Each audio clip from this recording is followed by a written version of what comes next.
Muy bien, queridos hermanos, estamos en otro entorno muy hermoso del pueblo de Boniches, donde podéis ver allí una roca, un hueco que hay en la roca. No lo tenía previsto, pero al decirlo del hueco me viene a la memoria, a ver si lo digo bien, aquella frase que creo que está en Isaías, sobre el capítulo 51, donde dice a su pueblo: mirad a la roca y al hueco de la roca de donde fuisteis arrancados. Más o menos dice esto. Lo podéis comparar con vuestras Biblias. Esto de propina, porque esto no estaba previsto. El tema que le he puesto a esta breve meditación es nuestra roca. Aquí hay una hermosa roca. Miraré de no tapárosla. Hay una hermosa roca, pero no es menor la roca nuestra, la roca de los creyentes, la roca de los siglos. Vamos a leer un versículo. Mateo capítulo 16 y versículo 18. Aquí en los versículos anteriores, el Señor Jesucristo ha querido saber la opinión de las gentes acerca de su persona y les ha preguntado a los discípulos: ¿quién dicen los hombres que soy yo? ¿A qué conclusión han llegado después del tiempo que llevo ministrando entre ellos? Y empiezan a decir: ay, pues unos dicen que eres Juan el Bautista, otros dicen que eres Elías, otros dicen que eres Jeremías o alguno de los profetas, etcétera, etcétera. Y el Señor, después de escucharlos, les dice: ¿y vosotros? ¿Quién decís que soy yo? Y como siempre Pedro, el impetuoso Pedro, el que no se controlaba, salta y dice: tú eres el Cristo, el Hijo del Dios viviente. Tú eres el Cristo, el Hijo del Dios viviente.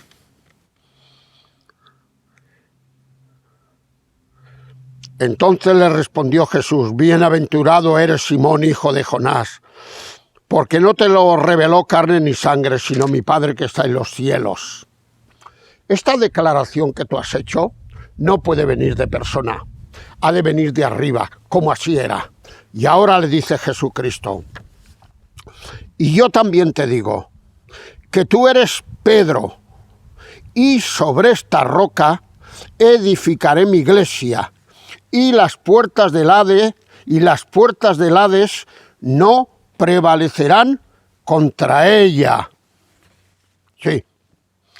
A lo largo de los siglos, ya lo vimos en otro vídeo pasado, los hombres se han encargado de derribar a la iglesia, de derribar la palabra de Dios, de anular la existencia de Dios, etcétera, etcétera. Y aquí el Señor Jesucristo está apuntando a la iglesia que tiene muchos defectos, la iglesia que todavía no lo hacemos todo lo bien que deberíamos hacerlo. Pero a pesar de esto, como la iglesia es un propósito de Dios desde la eternidad, las puertas del Hades no prevalecerán contra ella, por mucho que lo intenten, Pero vamos al tajo. Lo primero que quiero destacar, queridos hermanos, es en la condición humana, incluso de un creyente fiel como era Pedro, ya que aquí ha tenido las luces y la revelación de lo alto para declarar al Señor Jesucristo como lo que era, como el enviado. Pero luego, acto seguido, y uno se queda perplejo y dices: ¿pero a qué viene esto ahora? ¿Cómo en tan poco rato Pedro ha podido cambiar? Y Pedro se ha venido del cielo a la tierra, más abajo de la tierra, porque mira lo que pasa. Claro, cuando el Señor Jesucristo se ve un poco descubierto, empieza a anunciarles de que le es necesario ir a la cruz, de que le es necesario morir, de que le es necesario, porque claro, No sea que ahora empiecen a publicar que él es el Mesías y con el concepto que los judíos tenían del Mesías, que cuando viniera entraría en guerra y derrotaría a los enemigos y establecería su reino y todo esto, dice, uy, uy, uy, uy, estos van a adelantar mis planes, voy a empezar a frenarlos.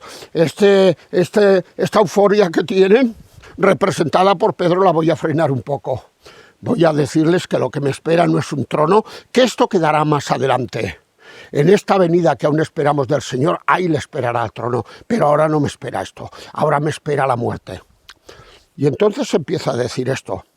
Y cuando Pedro oye esto, con toda la buena intención del mundo, pero desde luego sin tener idea de lo que dice, le dice, Señor, versículos 21 al 23, en ninguna manera te acontezca esto. Por favor, ¿cómo dices esto? Y Pedro le dice, mira, y el Señor le dice, mira, Pedro, apártate de mí, Satanás, porque tú no pones la mirada en las cosas de Dios, sino en las cosas de la tierra.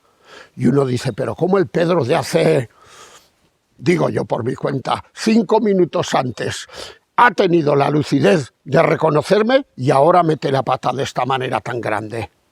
Es que el ser humano, queridos hermanos, somos así. Incluso los creyentes más fieles, como era Pedro, somos así. Tenemos momentos brillantes y luego tenemos momentos donde nos vamos abajo. El Señor Jesucristo, nuestra roca.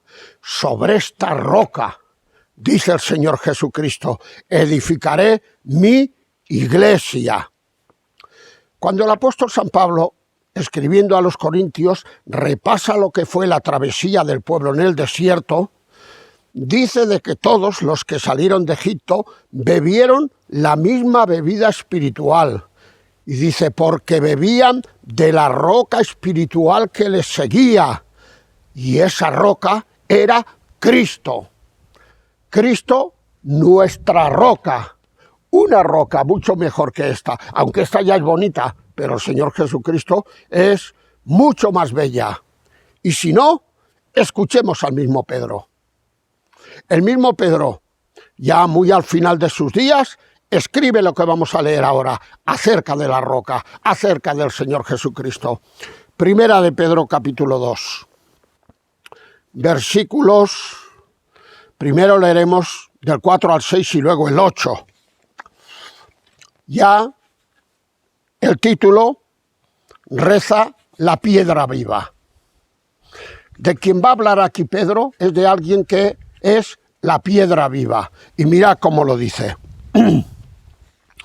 Acercándoos a Él, es decir, al Señor Jesucristo, el que es piedra viva, desechada ciertamente por los hombres, mas para Dios escogida y preciosa. Vosotros también, como piedras vivas, menores que la piedra viva que es el Señor Jesucristo, pero los creyentes también participamos en la edificación de ese edificio que es la iglesia, cuya piedra principal es Jesucristo, pero nosotros somos piedras más pequeñas, más significantes, pero que también contribuimos a la edificación de ese edificio. Dice más, vosotros, como piedras vivas, sed edificados como casa espiritual y sacerdocio santo. ¿Para qué? Para ofrecer sacrificios espirituales aceptables a Dios por medio de Jesucristo, por lo cual también contiene la Escritura. ¿Cómo conocía Pedro la Escritura? Ojalá que la conociéramos nosotros, como Pedro, como Pablo, como Juan, como todos. ¡Ay, Señor! Si no conocemos la Escritura, queridos hermanos, vamos a tientas, vamos a ciegas. Podemos decir lo que nos parezca. Acertaremos en unas cosas, pero en otras meteremos la pata. Él conocía muy bien la Escritura y porque la conocía puede ahora recurrir a la misma. Dice, por lo cual también contiene la Escritura. He aquí pongo en Sión la principal piedra del ángulo, escogida y preciosa, y el que creyere en él, que es el Señor Jesucristo, no será avergonzado. Para vosotros, les dice a sus destinatarios, para vosotros pues los que creéis, Jesucristo es precioso. Es precioso. El Señor es lo más hermoso que hemos conocido. Pero para los que no creen, la piedra que los edificadores desecharon ha venido a ser cabeza del ángulo, y piedra de tropiezo, y roca de hacer caer, porque tropiezan en la palabra, siendo desobedientes. Como siempre, aquí hay dos posiciones en cuanto a Jesucristo como la piedra, como la roca, y también hay dos destinos que corresponden a las dos posiciones. Vosotros los que creéis, una posición, Jesucristo es precioso. Pero luego están los otros, los que rechazan al Señor Jesucristo. Para estos, esta piedra que para nosotros se ha convertido en roca de salvación es una piedra de tropiezo, que caminando tropiezan en ella y se van a la condenación. Siempre ha sido así. Pero esto ya no es culpa de Dios, es culpa de la decisión que cada uno de nosotros tomemos en relación al Señor Jesucristo. Por eso vuelvo al principio, aquellas palabras que he improvisado de Isaías, creo que es 51:1 o algo así. Mirad a la piedra de donde fuisteis sacados y al hueco de la cantera, ese hueco que hay ahí, de donde fuisteis arrancados. Queridos hermanos, demos muchas gracias, porque Jesucristo es nuestra roca. Y por si alguien tuviera duda de que cuando Jesucristo dijo sobre esta piedra edificaré mi iglesia, se estaba refiriendo a la persona del apóstol San Pedro, por si alguien tuviera duda, deciros una cosa. Si Pedro lo hubiera interpretado de esa manera, nunca hubiera escrito estas palabras que escribe aquí, diciendo que la piedra era Cristo y sigue siendo Cristo, que Él es un servidor del Señor. Él no es ninguna piedra. Bueno, es una piedra como nosotros, una piedrecita. Pero la piedra a la que el Señor Jesucristo se estaba refiriendo en Mateo 16:18 era Él mismo, el fundamento. Como dirá Pablo escribiendo a los Efesios, me vuelvo a enrollar con otro tema. Edificados sobre el fundamento de los apóstoles y profetas, creo que es Efesios 2:20, siendo la principal piedra del ángulo Jesucristo mismo. Jesucristo es la piedra. Y en Él tenemos que darnos por satisfecho. Y Pedro lo entendió así. Y nosotros lo hemos entendido así. Y yo le doy gracias a Dios y te invito a ti, querido hermano, que me estás viendo en el vídeo, a que le des gracias a Dios, porque Él ha querido contar con nosotros y estamos siendo utilizados por Él como piedras insignificantes, pero que poquito a poco, una a una, va levantando su edificio espiritual que es la Iglesia, y nosotros también somos contribuidores de ello. ¡Qué grande es el Señor!, que incluso con nuestra bajeza nos quiere utilizar en su obra. Que Dios nos bendiga a todos. Hasta otra.